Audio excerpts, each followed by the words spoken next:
పోనీ పెళ్లికాని అమ్మాయి కొత్తగా కాలేజీలో చేరింది, ఎవరినైనా ప్రేమించింది అని అనుకుందాం అనుకుంటే ఈవిడి గారు అలా కూడా కాదు.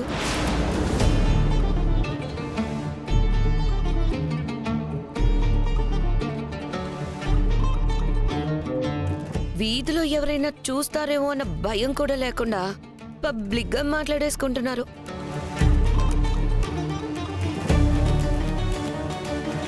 తను ఏ చిన్న పని చేసినా కూడా అందరికీ చెప్పే చేస్తుందని చెప్తారు కదా నాన్న.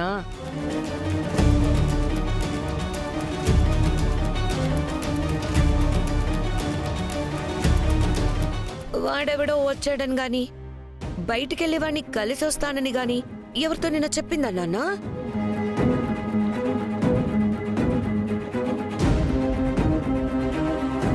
రే మాడి, కనీసం నీతో అయినా చెప్పిందా?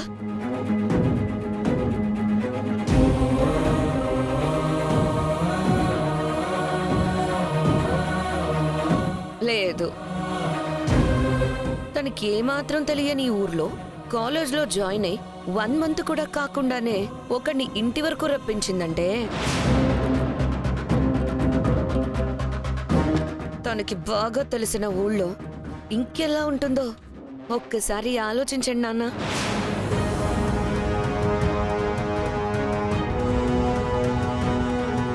చిచి, ఏం పనులు లక్ష్మి ఇవన్నీ? ఇప్పటి వరకు ఈ కుటుంబంలో ఇలాంటి నీచమైన పనుల గురించి వినిందే లేదు.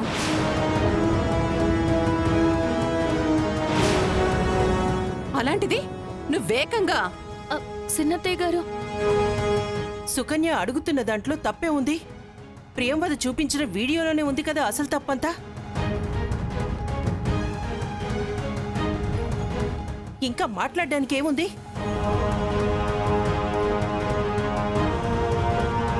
అమ్మా శ్రీలక్ష్మి, ఇప్పుడు నోరు తెరవాల్సింది వాళ్ళు కాదు, నువ్వు.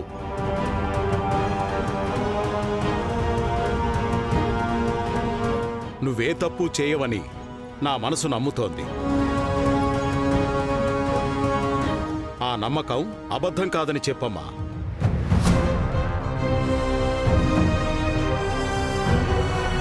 తను చెప్పేవన్నీ అబద్ధాలని ఇంత క్లియర్గా తెలుస్తున్నా మళ్ళీ తనని అడుగుతారేంటి నాన్న? మెడ పట్టుకొని బయటికి గెంటేయకుండా. ఏంటమ్మా లక్ష్మి, మీ పెద్దయ్య అడుగుతుంటే తప్పు చేసిందాల్లా అలా మౌనంగా ఉంటావేంటి? నోరు తెరిచి మాట్లాడు లక్ష్మి.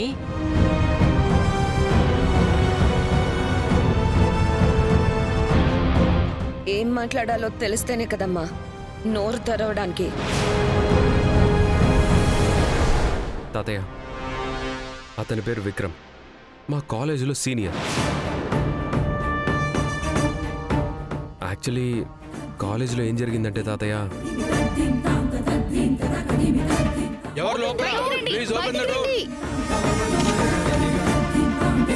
కాలేజ్కి చదువుకోవడానికి వచ్చావా లేదా ఇలా చెడు పనులు చేయడానికి వచ్చావా?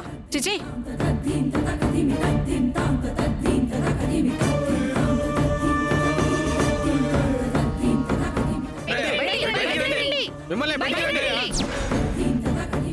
సార్ యాక్చువల్గా ఇదంతా నా మిస్టేక్ వల్లే జరిగింది.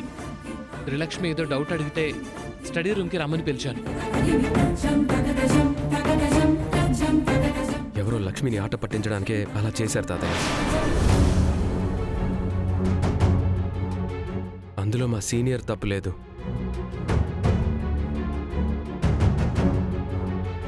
అతను చేయని తప్పుకి లక్ష్మి ఇబ్బంది పడ్డం ఇష్టం లేకే సారీ చెప్పడానికి వచ్చుంటాడు.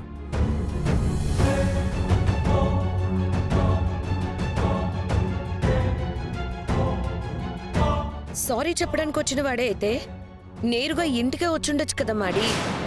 అలా దొంగచాటుగా కలిసి సారీ చెప్పరు కదా. అందులోనూ మంచోడని చెప్తున్నావు. అత్తయ్య, 100% విక్రమ్ మంచోడే. అతని ఇంట్లోకి రాకపోవడానికి కారణం తెలియదు, కానీ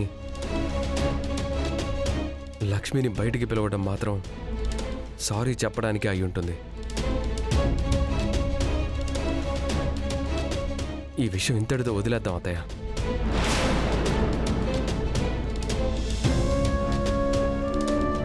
అతనెంత మంచోడైనా అతను చేసింది తప్పు. వీధిలోకి పిలిచిన వాడిది తప్పైనప్పుడు వీధిలోకి వెళ్ళిన లక్ష్మిది తప్పు కాదంటారా నాన్న? అమ్మగారు, నానే తప్పు చేయలేదు. ఈ టైంలో అతను వచ్చి బయటికి రమ్మని పిలవగానే భయం వేసింది. ఏం చెయ్యాలో దిక్కుతోచని పరిస్థితుల్లో నాన్న బయటికి వెళ్ళాను. అతను సారీ చెప్పడానికి వచ్చాడు. అతనేం చెప్పడానికి వచ్చాడో నువ్వేం వినడానికి వెళ్ళావో బయట వాళ్ళకి చూసినోళ్ళకి తెలియదు కదా.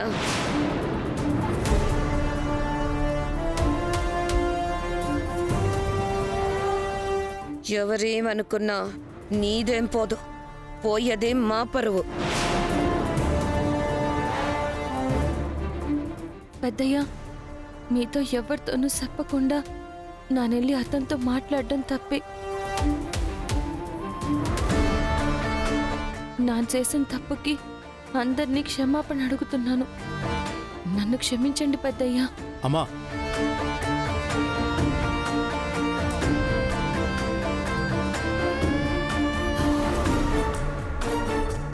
రే మధుసూదన్, క్రమశిక్షణకు మారు పేరైన ఆ కళాశాలలో అలాంటి పనికిమాలిన పనులు చేయడమేంట్రా?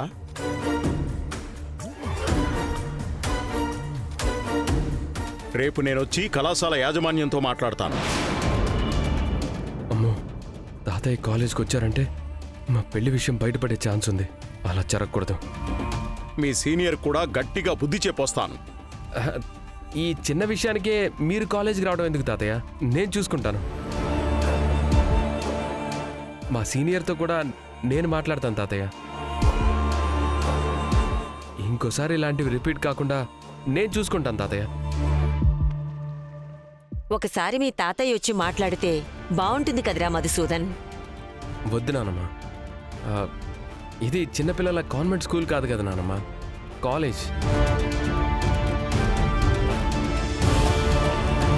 తాతయ్య వచ్చి మాట్లాడితే చిన్నపిల్లల్లాగా తాతయ్యని తీసుకొచ్చి మాట్లాడారని ఇంకా ఎక్కువ ఆట పట్టిస్తారు.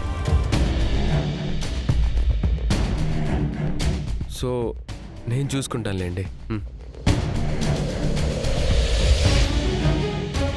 సరే, ఇలా ఇంకోసారి జరిగితే మాత్రం జరగదు జరగదు.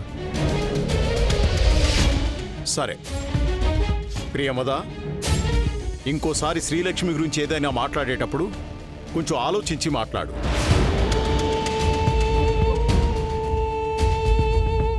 ఎందుకంటే పెదవి దాటిన మాటకు నువ్వు బానిస, పెదవి దాటని మాటకు నువ్వు రాజువి. ఒకసారి పెదవి దాటిన మాటని వెనక్కి తీసుకోవడం అస్సలు కుదరదు. జాగ్రత్త.